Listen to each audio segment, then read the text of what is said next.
All right, welcome back to the Mad County Build series. This is Marshall Remodel. This is going to be part 2 of our cost series, and it's been a year since we put out our first cost video. And how many subscribers were we at then? I think 340 is when we published that video a year ago, right now. So we've made some big jumps. We want to thank all of you for that. I think we're like 88,000 right now, and we would really love to hit that 100,000 before the year's end. But we're going to go ahead and just give you a quick rundown of this build if you guys haven't been following it. So you just have a basic idea of this house that we're building. Yeah. So the home part is a 48 by 48 post frame building, and the garage is a 56 by 40 post frame building. The house has 18-foot sidewalls. The garage has 10-foot sidewalls. So that's the perspective that you're getting with all of these cost estimates. This is a self-build that we are bringing you in real time. We've been at this, well, Paul has been at this since last summer. And so that's why, it's been a while since you've gotten a cost video update. It's been a while, since you've seen certain parts of the project progress. Yeah. It's just, we are literally bringing this to you as we finish different aspects of the build. I'm a part of a lot of barndominium groups, and we get tons of comments about cost and what people should expect. So that's why we're bringing you this cost series. We want to be transparent with you so that you have a really good idea of what your build is going to cost. Now, there's going to be a ton of factors and variables that are going to change. We live in Iowa, so we have seasons, we have extreme cold, we have extreme heat. So some of those things are going to change if you don't live in a climate like that. But we're going to give you a good breakdown. And at the end of the day, once this is all finished, hopefully this spring, fingers crossed, the whole goal of this cost series at the end is to get it down to a price per square foot for the quality of build that we're doing. So I guess with all that being said, I'll just go ahead and jump into part 2, and we'll break down the cost of this second phase. So the first phase, if you're interested in that, you can go back and watch that video. We'll leave a link right above in the screen right now to that.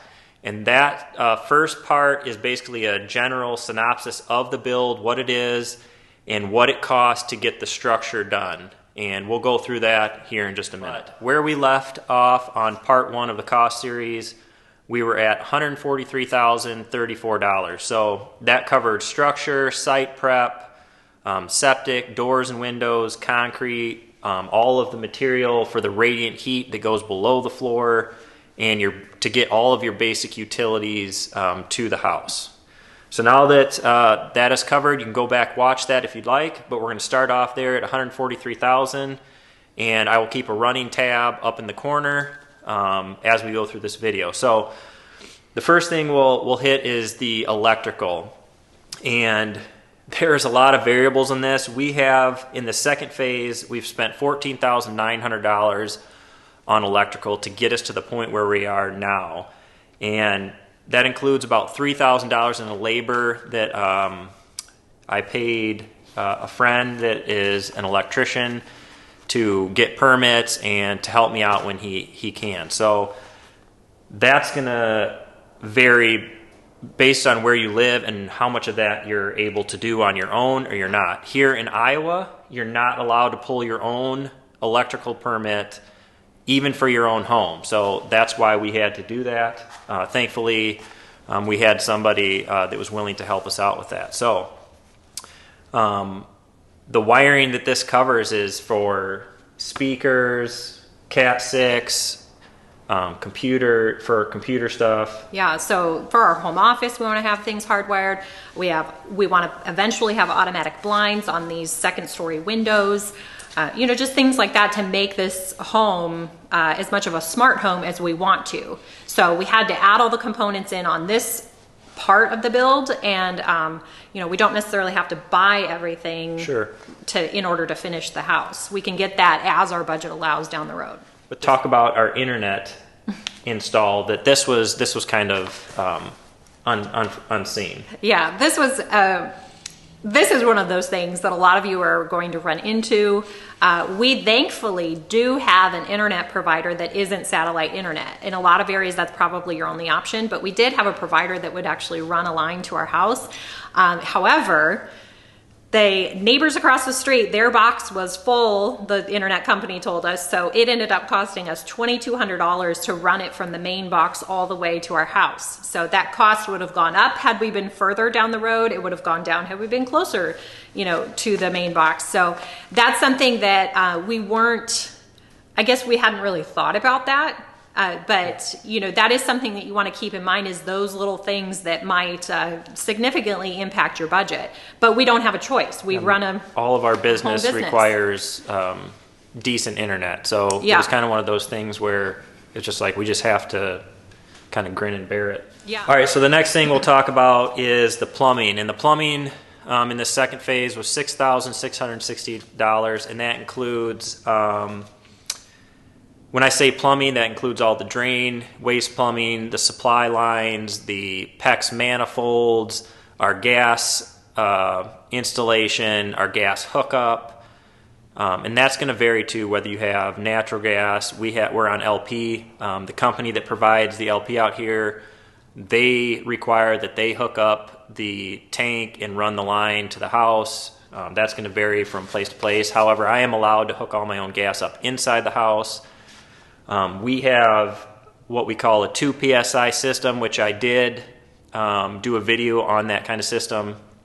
If you get into a really big house, it gets difficult to have enough volume of gas to supply all of your gas-fired appliances if they're all running at the same time. And that's part of the rules, is they have to be able to all run at max capacity at the same time. So we kind of were forced into a 2 PSI system, which at the end of the day, it makes it a lot easier.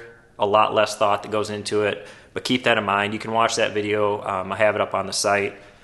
But the next thing we have is the HVAC, and we have not bought those units yet. However, we've put all of the ductwork in, and we're $3,900 on all the ductwork, thermostat wire, that type of stuff. So we have radiant heat in house, so we really don't need the furnaces for heat, but we are going to need them in the summer to take the humidity out of the house and keep it cool. I think this house is going to be naturally cool anyway. But we had an estimate done on having all the HVAC done, and it was $12,000 per unit, and that's not counting the ductwork. So we'd have been $30,000 in on this HVAC, the 2 units, if we would have just paid somebody to do it. So we've kind of held off on that because we don't really need it this time, but we've done all the prep work, and the prep work has been $3,900. So the next part of the build was actually getting the radiant in-floor heat going with the control system, the boiler, all of that. So the prep work for it, that was included in the previous cost video, but for this part of it, we're in about $9,500 for the control system and the boiler system, which we just wrapped up a series on that. The last video in that, Paul goes through all of those costs and gives you the information on where we got the system from. We went with a pretty high quality system when it comes to the boiler and everything, because we are going to rely on that as our heat source probably the most of anything. All right, so it's probably one of the biggest costs in the second phase, and that is building materials. And when I say building materials, I'm talking about all of the framing, nails, screws, hardware, garage doors. We didn't have the garage doors done in the first one, so the garage doors are included on this. That totals $16,890, and there are ways you could cut some out of that. I have these 8x8 posts that are holding the upstairs. I think those alone were like $1,200 or $1,300 of that. I think the garage doors were probably about $4,500 of that.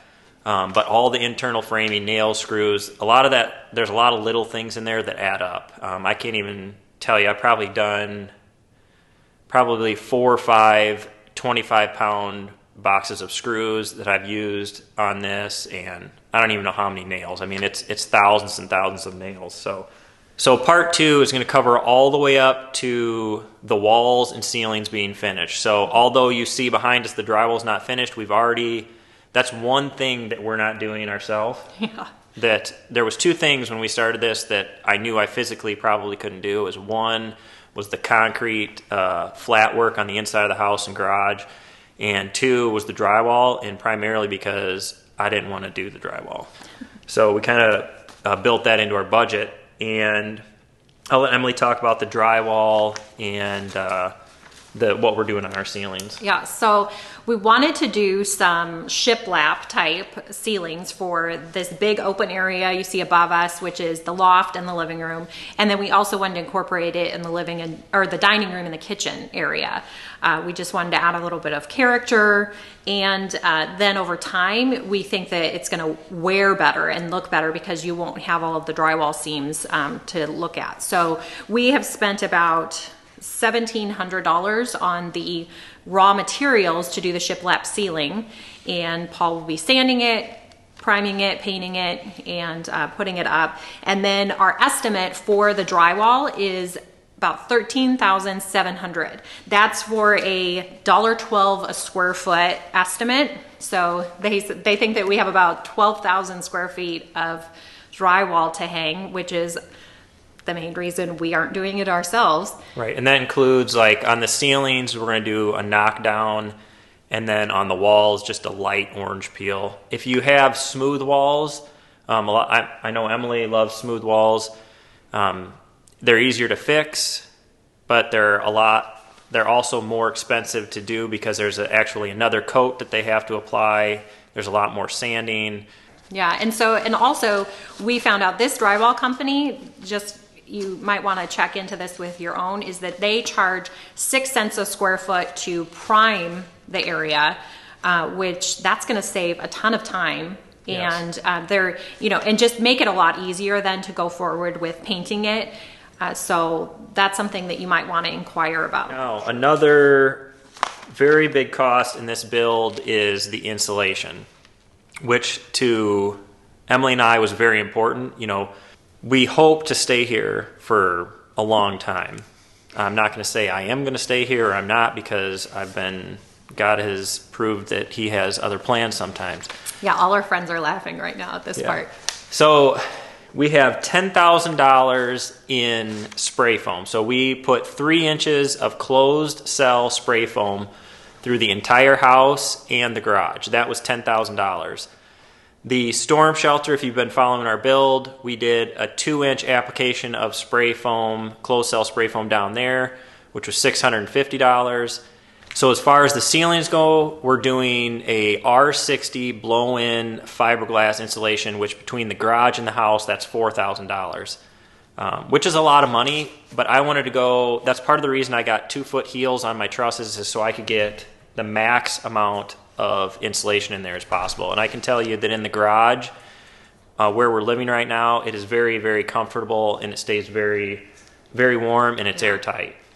And then we'll go in right now. So we bought fiberglass bat, an R13 bat, to go in all of the exterior walls over the spray foam, closed cell spray foam, which is not necessary, but you get one opportunity to do this. And right now we have an R21 in the walls with the spray foam, probably a little more than that. But if I add an R13 bat, we're going to be right around an R35 in the walls. So I feel like that was very important to us. I'd rather spend that money up front. That total bill was $3,312, but that also included insulating all of the interior walls and the ceiling between the downstairs and the upstairs. So that is insulating every single wall and filling the exterior walls with an extra 3.5 inches of insulation, which I think is going to end up paying for itself. Yeah. So we only have a couple things left. One of those is gutters, which I wasn't able to get done in that first phase, which it should be part of that because it's the exterior, but that's gutters. We went with 6-inch gutters and the bigger downspouts, and that was just under $3,200. There's a lot of surface area on these roofs, and we've had some pretty big rains, and those 6-inch gutters make a big difference. They handle that water no problem, and it reduces the amount of down spouts you have to have. But we had $3,200 in those. I forget how many feet. I think there's like 300 feet of gutters that we had installed. And we hired a company to do that. Yes, and that's hired out. So that's not just material, that's labor and material. And then the last thing is grass seed, and that was $1,700, and that's for 2 acres at about 400 pounds per acre. And it's turned out awesome, but obviously if you don't have that big of a yard, you're not gonna be spending that much money. However, if you're going to build a house like that, I'm assuming most likely you're going to be out on a little bit of acreage and you're going to have a decent sized yard. So that'll give you an idea if you want to break it down. That's 2 acres and it costs us $1,700. And then I rented a Harley rake for my skid steer for $200. But outside of that, I think that's where we're at right now. We're really close to the drywall stage. We have a few things to finish up. I'm going to try to get all this shiplap ceiling up. We're going to get all these walls insulated because obviously you can see that they're not insulated right now. I have all that here. So hopefully by the end of the week, I'm hoping we'll be really close. All right, so we are going to get into some really exciting stuff in the next phase of this build. After the drywall, we get to choose fun things like cabinets, fixtures, sinks, all of that cool stuff that a lot of you have been really eager to see. So for the 90% of men out there that are watching our channel right now, grab your wife, grab your girlfriend, and have them subscribe to this channel too, because they're gonna love this next phase, and I really cannot wait to show everybody what we're thinking. Yeah, and again, we really appreciate all of you guys who follow along. I feel like we're getting a really good community of people, and I've gotten a lot of good ideas from all of you as well. But again, thanks. Don't forget to subscribe to the channel if you haven't already. We have a complete playlist of videos showing you in real time basically how to get to this point, how to do as much of this if you're by yourself. And if you don't want to do it by yourself, at least it will give you a vast amount of knowledge on what goes into building a home like this, and so you can better manage your build. Thanks for watching, and we will catch you on the next video.